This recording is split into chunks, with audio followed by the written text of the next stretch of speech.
The shittiest division in football! The Carolina Panthers, Tampa Bay Buccaneers, New Orleans Saints, and Atlanta Falcons. What do all these teams have in common?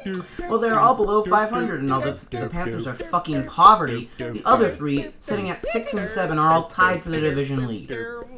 This division is truly just fucking beyond me. One of the most incompetent head coaches in the league. Well, 3 now, and I mean, I'm just not gonna even look up who the Panthers' interim head coach is, and I'm just gonna assume they're incompetent because it's the fucking Panthers. The Panthers. So keeping on Bryce Young, keeping on Carolina, Bryce Young is just fucking horrendous right now. Any potential bright spots that he could show are being dropped by his receivers. His team also denied 2 firsts and 2 seconds from the Rams, who wanted Brian Burns. Yet they fucking declined that trade. That trade might not even be allowed. The NFL would say, hell nah, bro. Look, I know he's good, but considering the Rams are at a horrible time, and considering how the main problem for this team right now is the fact that they traded away all their assets for a QB that's currently putting up similar numbers to Jamarcus Russell, this is not a joke. It might have been a good idea to have those 2 extra firsts and 2 extra seconds instead of now being completely poor in terms of picks and also wins. Also, the fact that they passed on a QB who the entire coaching staff wanted and is currently in the MVP conversation because their owner thinks he's smarter than he actually is, you know, maybe not the best thing possible if you're a Carolina fan. Especially when this owner's talking about how he expected them to be able to get CJ Stroud. Like, why are you doing these hypotheticals, bro? It's not worth it. So, in short, this team's in fucking purgatory because they chose Mr. 5'9" over CJ Stroud. The Saints. Jesus fucking Christ. You're telling me that a team that brought in a top 15 QB and have some of the best young weapons in the league, as well as an elite playoff experienced defense, is on the same level as a team led by Baker fucking Mayfield? Just let that sink in. How? And yeah, we'll get to Baker and the Bucks later. But for now, I'm going to focus on the Saints, because holy shit, I had this team as the fucking 2 seed.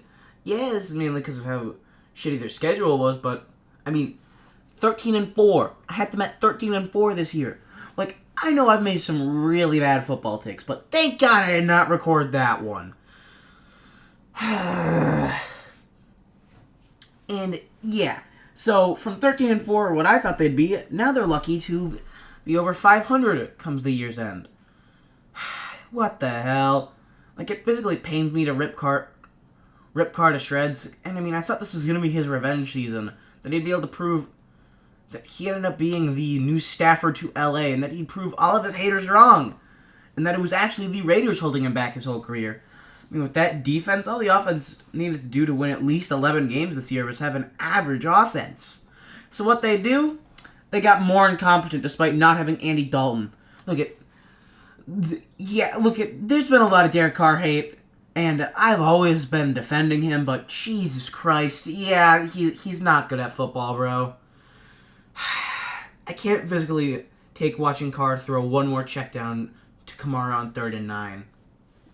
Like, yes, there's a lot of coaching mistakes, but eventually, I can't keep saying, Derek Carr's good, guys, trust me, just stop watching the tape, and looking at his stats, and looking at his win total.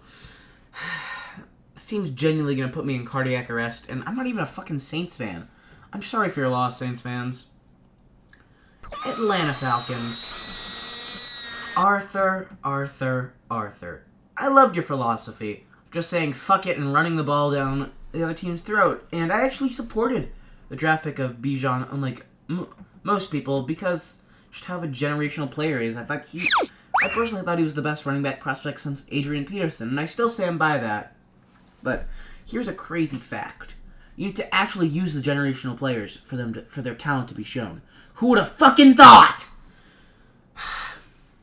What makes this absolutely insane is the fact that he's doing this as well with Kyle Pitts. He's been popping off whenever he gets the ball thrown to him, but it seems like Arthur Smith just has an allergy to using him. And, I mean, I know what you guys are thinking. Nah, it's just he can't get open. This is the man who ran a jet sweep with Jonnu Smith. He's not okay. He has an obsession for backup tight ends. the defense actually made some huge improvements. And I thought it was going to be really shitty, and that was what held them back. But no, it's actually been really good, mainly because Jesse Bates is doing the best carry job of all time. I mean, seriously, he came in and turned one of the worst defenses in the league into a very solid and really potentially top 10 defense if they're on the right day. But it doesn't matter because of how atrocious Desmond Ridder is. I mean, he's just making head-scratching after head-scratching mistake this year. It's honestly sad. Considering that Bijan, when he's actually used in the defense, is trying to unlock this team's potential, but between Ridder being ass and Arthur Smith's ego being too powerful to contain, they just can't. It's genuinely sad. And look, for as poverty as a franchise as this is, haha, 28-3, but this is the same thing. They're wasting talent. They wasted Matt Ryan. They wasted Julio Jones. All because they insisted on fucking passing while in field goal range. Tampa Bay Buccaneers.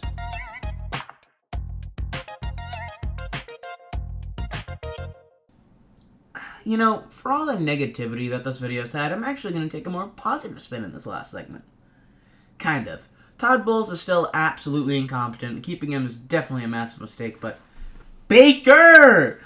You know, I had faith in Baker just like I had faith in Derek Carr, so I'll take getting halfway there.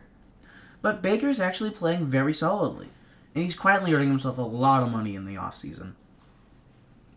And he's finally being able to recapture that talent that made him a number 1 overall pick. Mike Evans has officially secured himself as a Hall of Famer.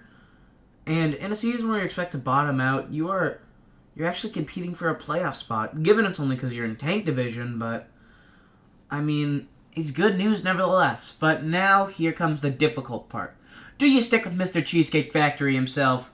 Or do you swing at a QB in the draft and maybe let Mayfield mentor him?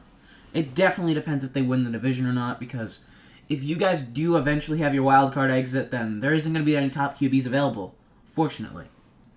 So, yes, in terms of looking at Madden franchise, you should bottom out, but hey, let Baker bake, guys. Let him bake. And I mean, maybe potentially a good quarterback falls into your lap, even if you win the division, but it's very unlikely. All I have to say is Baker Mayfield's winning MVP and the Bucs are going to the Super Bowl. That's the conclusion I've come to.